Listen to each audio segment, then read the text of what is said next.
May mga pag-ibig na parang ulan. Bigla ang dumarating at masarap damhin pero hindi rin pala magtatagal. Katulad ng pag-ibig na akala mo pang habang buhay na, pero pansamantala ka lang pala para sa kanya. Ito ang kwento ni Mika. Dear Malabon TV, ako po si Mika, 27 years old, taga Barangay Katmon. Gusto ko lang ibahagi ang munti kong kwento tungkol sa lalaking minahal ko ng sobra, si Jared. Si Jared yung tipo ng lalaki na hindi masyadong showy, pero ramdam mo ang kanyang effort. Lagi niya akong binabati pagdating sa opisina. Laging may baong kape para sa akin. At laging nakikinig kahit paulit-ulit ang aking chika sa kanya. Good morning! Uy, aga mo ah! Ikaw din himala yata. Pagdating kasi sa late, ikaw ang first honor. Grabe ka naman sa akin. May meeting kasi tayo mamaya, di ba? So, kailangan maaga magpanggap na productive. Alam mo naman, para ma-impress sa akin si boss. Lolo ka talaga. Well, ang totoo niyan ikaw ang dahilan kaya maaga na ako ngayon. Hala, huwag kang ganyan. Baka maniwala ako. Sige ka, baka ma-fall ako sa'yo. Totoo naman talaga. Teka, alam mo gusto mong kape? Kahit ano, basta libre iinumin ko. Okay. O, ito para sa'yo. Alam ko naman favorite mo yan yung cappuccino. Naalala mo? Oo naman, palagi kasi kitang naalala. Hindi yan. Ang ibig kong sabihin, hindi mo naman kailangan tandaan kung ano ang favorite kong kape. Gusto ko Gusto ko lahat ng tungkol sa'yo, matatandaan ko.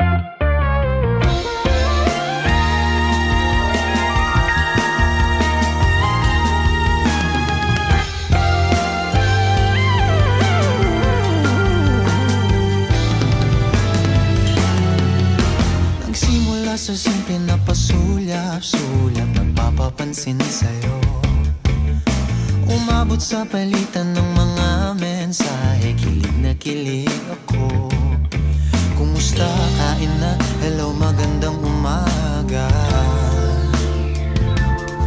Ingat ka, pahinga, huwag kang masyadong magpupuyat pa.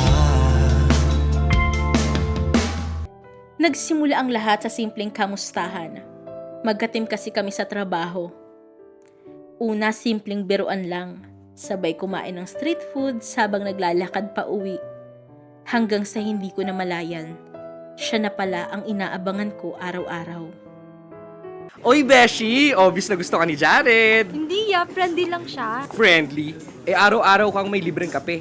Tapos halos araw-araw kayong magkasabay kumain. Tapos sabay din kayong umuuwi.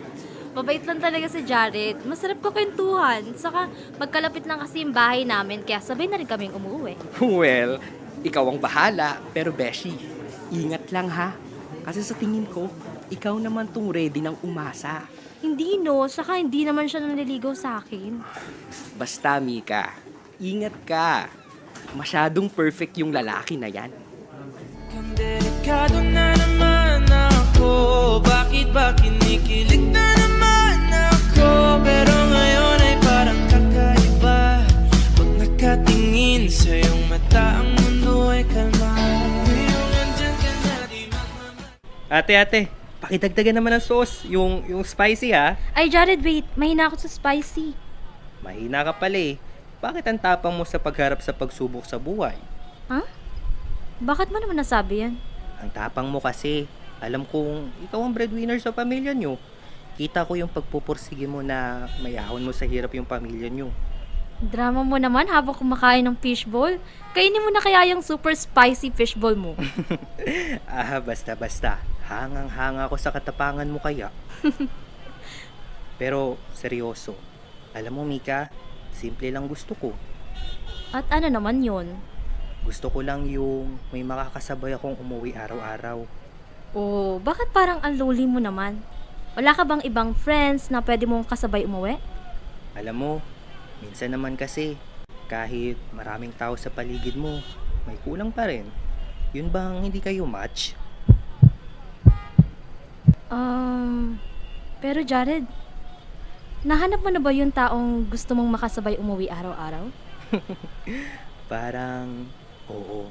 ang isang katulad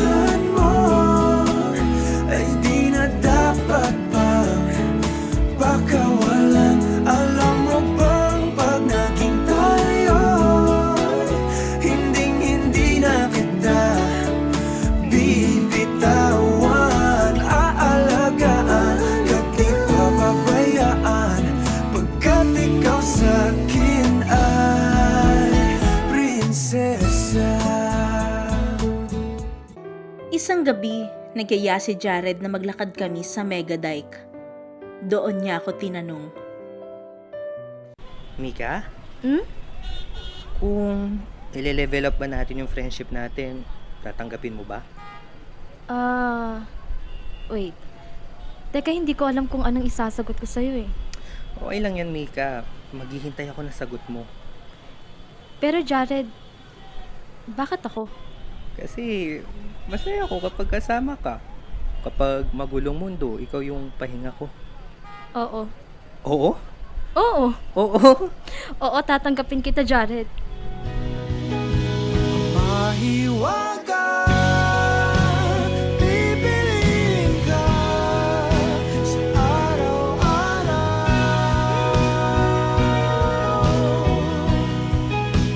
Mahiwaga ang nadarama, sa'yo'y malinaw. Simula nun, naging kami na ni Jared.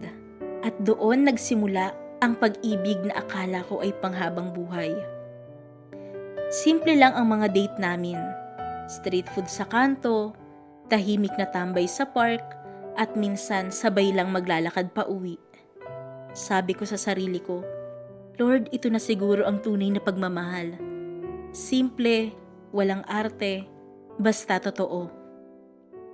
Makalipas ang ilang linggo, nagbago ang pakikitungo sa akin ni Jared.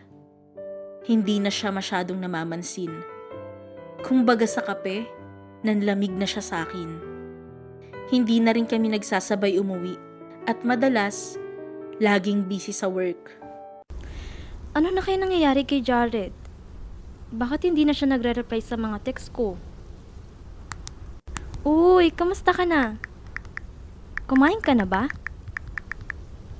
Busy ka ba? Okay ka lang?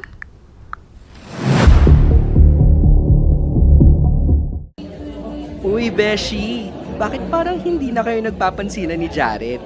Dati-dati kulang na lang langgami na kayo sa sobrang kaswitan. Nakapagtaka nga eh.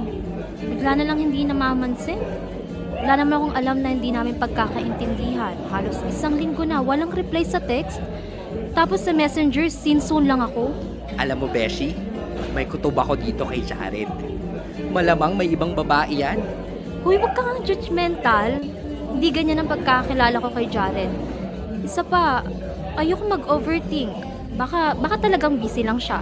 Beshi, minsan hindi yun overthinking. Ang tawag doon, intuition. Alam kong mahal ako ni Jared, kaya hindi niya ako lolokohin. Sigurado ka? Sigurado ka ba na mahal ka niyan talaga at hindi ka niya lolokohin?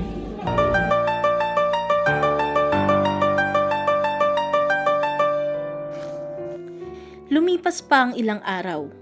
Wala pa rin akong natatanggap na reply kay Jared. Hanggang sa isang gabi, habang nagbabrowse ako sa Facebook, may nakita akong picture ni Jared. May kasamang ibang babae. Magkahawak ng kamay at masaya. Hindi. Hindi to pwede. Hindi to totoo. Sino siya? Jared, sino siya?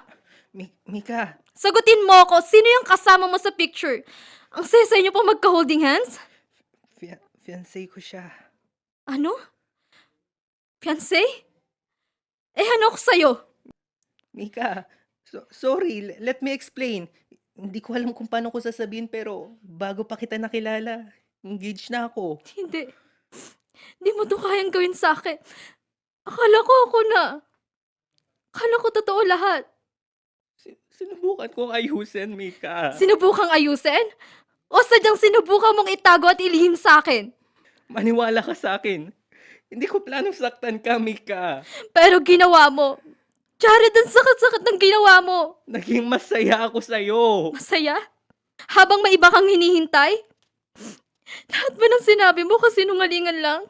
Lahat ng yun, Mika, totoo. Totoong ikaw ang pahinga ko sa tuwing nagiging magulong mundo ko. Kapag kasama kita, yung buong paligid ko, sobrang saya. Pahinga lang pala ako, no? Ang mas masakit, hindi pala akong third party. Ako pala ang pahinga mo habang hinihintay mo ang tamang panahon para sa iba. Mika, hindi kita niloko sa nararamdaman ko. Pero, niloko kita sa sitwasyon. Ang pag-ibig ko ito, luha ang tanging nakamit buhat sa'yo. Kaya sa may kapal tuwing ay dalangin ko, sana'y kapalaran ko ay magbago. Ngayon, natutunan ko ng mahalin ang sarili ko. Masakit pero kailangan. Hanggang ngayon kapag dumadaan ako sa lugar kung saan niya ako unang tinanong, napapangiti ako. Hindi dahil masaya pa ako, kundi dahil minsan, naging totoo rin ako sa maling panahon. Mika, sorry. Alam mo yung masakit? Hindi dahil may iba ka, kundi dahil pinaniwala mo ko. May forever. Mahal kita pero kailangan ko ng mahalin yung sarili ko. Alam na aking mahal, masakit isipin na kahit nagmamahalan pa, o puso't isipan magkaiba, hindi lang sa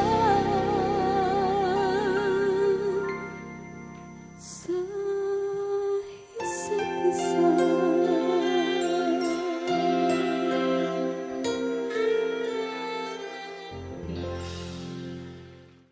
Hindi sapat na mahal ka ng isang tao kung hindi naman ikaw ang kaya niyang panindigan hanggang sa huli. May mga taong darating sa buhay natin para turuan tayong magmahal. At may mga taong darating para turuan tayong piliin ang sarili natin. Sa huli, ang tunay na pagmamahal ay hindi ka dapat gawing pahinga lang. Dahil ang taong totoong nagmamahal, hindi ka itatago. Hindi ka paghihintayin sa wala. At lalong hindi ka gagawing pansamantalang tahanan habang may inuuwian na palang iba. Minsan masakit tanggapin na hindi ikaw ang pinili, pero tandaan mo, ang pagmamahal na totoo ay hindi dapat nag-iiwan ng pagdududa kung mahalaga ka ba o hindi. At kung dumating man ang araw na kailangan mong mamili sa pagitan ng taong mahal mo at ng kapayapaan ng sarili mong puso, piliin mo ang sarili mo. Dahil darating din ang tamang tao, yung hindi ka gagawing pahinga lang, kundi gagawin kang tahanan habang buhay.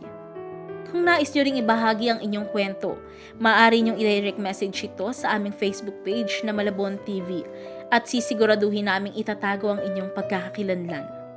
Ako si Abby Peralta at ito ang MMK.